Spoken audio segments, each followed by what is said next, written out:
आज बात कर रहे हैं मांडर के फैसले की। तो मांडर में किसका डंका बजेगा, आज ये साफ हो जाएगा। रांची के पंडरा स्थित कृषि बाजार समिति में काउंटिंग जारी है। बीजेपी कांग्रेस के बीच कांटे की टक्कर चल रही है, लेकिन अब कांग्रेस आगे दिखाई दे रही है। 8वें राउंड तक कांग्रेस 6085 वोट से आगे हो गई है। कांग्रेस प्रत्याशी शिल्पी नेहा तिर्की को अब तक 33,945 वोट मिले हैं। बीजेपी की गंगोत्री कुजूर को 27,860 और तीसरे स्थान पर निर्दलीय प्रत्याशी देव कुमार धान को 11,704 वोट मिले हैं। तो मांडर के फैसले की बात हो रही है और 8वें राउंड में शिल्पी नेहा तिर्की आगे चल रही है। जो महागठबंधन की उम्मीदवार है और उनके और कांग्रेस प्रत्याशी और एनडीए प्रत्याशी गंगोत्री कुजूर के बीच में कांटे की टक्कर हो रही है, जबकि तीसरे स्थान पर निर्दलीय प्रत्याशी जो एमआईएम समर्थित उम्मीदवार देव कुमार धान है वो तीसरे स्थान पर जमे हुए हैं।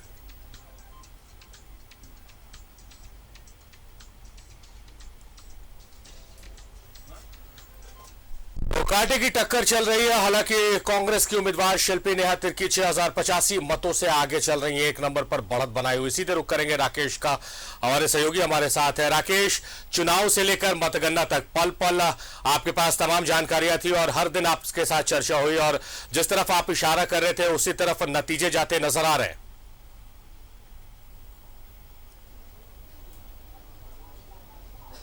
नहीं, बिल्कुल। जो पहले कहा जा रहा था कि कांग्रेस और बीजेपी के बीच में ये सीधी लड़ाई है, सीधी टक्कर है, लेकिन जो रिजल्ट आ रहे हैं, जिस तरीके से राउंड बाय राउंड आप देखेंगे कि जो नतीजे आ रहे हैं, वर्तमान में 8 राउंड की गिनती हो चुकी है सारे और 6085 वोट से जो कांग्रेस की उम्मीदवार है, जो महागठबंधन की उम्मीदवार है शिल्पी नेहा तिर्की, वो आगे हैं।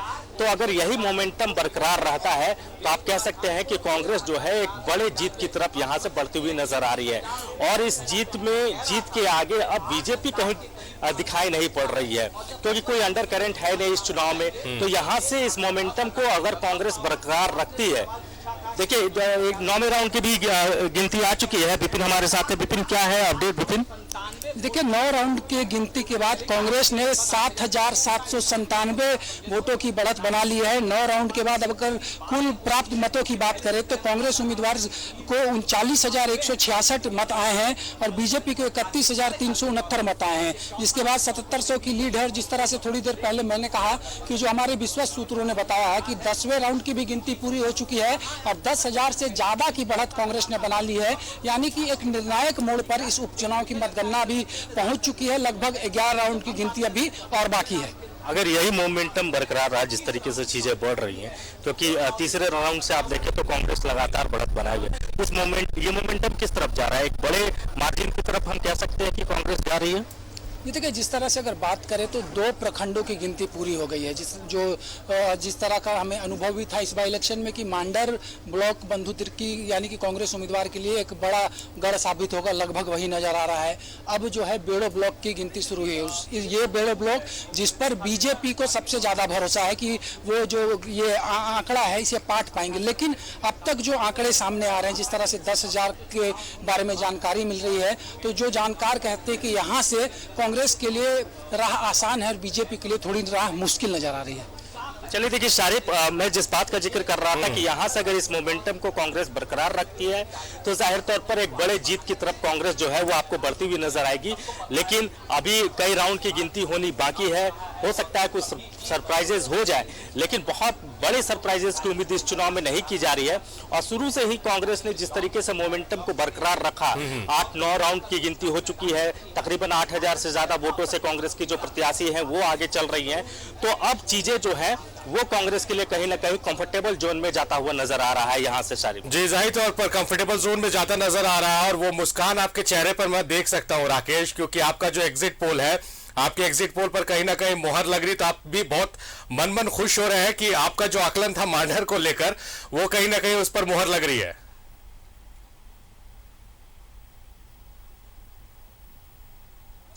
नहीं, बिल्कुल देखिए, लगातार हम लोग चूंकि फील्ड में लगातार जा रहे थे और जो हमारा अपना जमीनी आकलन था और आपसे लगातार बातचीत होती रही इस पूरे चुनाव के दरमियान, तो उसी के आसपास चीज़ें बढ़ती हुई नजर आ रही है। जो मार्जिन की बात जो हम लोग कह रहे थे कि 15 से 20 हज़ार का मार्जिन होगा, तो उसी मार्जिन के आसपास चीज़ें बढ़ रही हैं। लेकिन अभी फिर भी मैं कह रहा हूं कि अभी कई राउंड की गिनती बाकी है।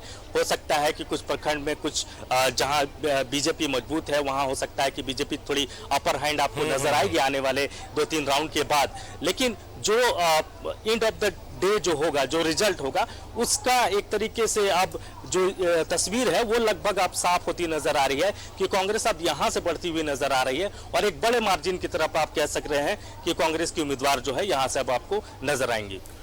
सही तौर पर बहुत प्रैक्टिकल बात राकेश आपने कही है कि तमाम राउंड की काउंटिंग के बाद ही कुछ चीजें स्पष्ट होगी। लेकिन अभी फिलवक्त जो देखने को मिल रहा है कि कांग्रेस उम्मीदवार जो लीड कर रही, जैसा कि आपके साथ सहयोगी विपिन भी जुटे थे और उन्होंने कहा कि 10वें राउंड तक की गिनती हो गई है और जो सूत्र बता रहे कि 10,000 के मार्जिन से वो लीड कर रही है। बहरहाल सवाल ये रहेगा राकेश कि मांडर में आप लगातार एक्टिव रहे, तो मांडर की जनता कहीं ना कहीं कंफ्यूज थी। असदुद्दीन ओवैसी की एंट्री हुई, रांची में जो हिंसा हुई उसको लेकर तमाम तरह की बातें, तमाम तरह के मुद्दे वहां पर उठाए गए। मगर अब तक जो नतीजे आ रहे हैं उसे देखकर लग रहा है कि मांडर की जनता बदलाव के मूड में नहीं थी, वो सरकार के साथ रहने में ज्यादा दिलचस्पी दिखाती नजर आई है। तो तमाम जो मुद्दे थे, आरोप प्रत्यारोप, वो सब कहीं ना कहीं मांडर की जनता के दिलो दिमाग में हावी नहीं हो पाए।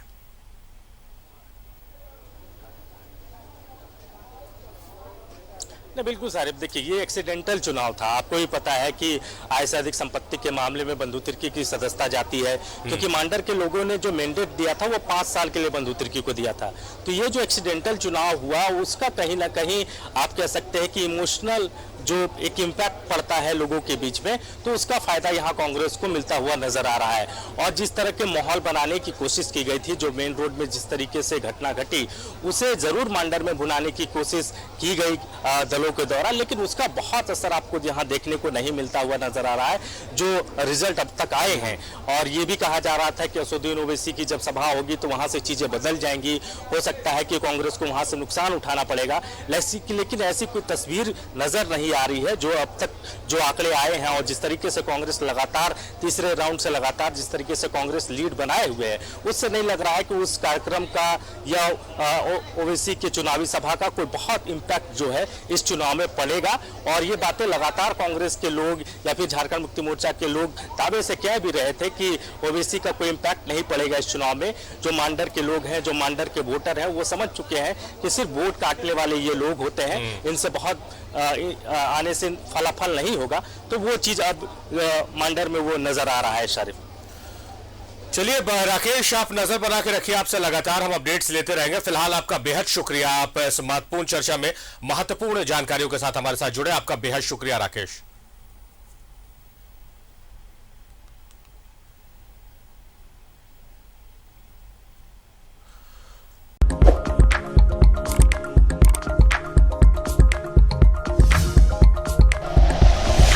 Like and share videos, subscribe करें हमारा चैनल और प्रेस करें बेल आइकॉन। न्यूज़ 11 भारत, सच है तो दिखेगा।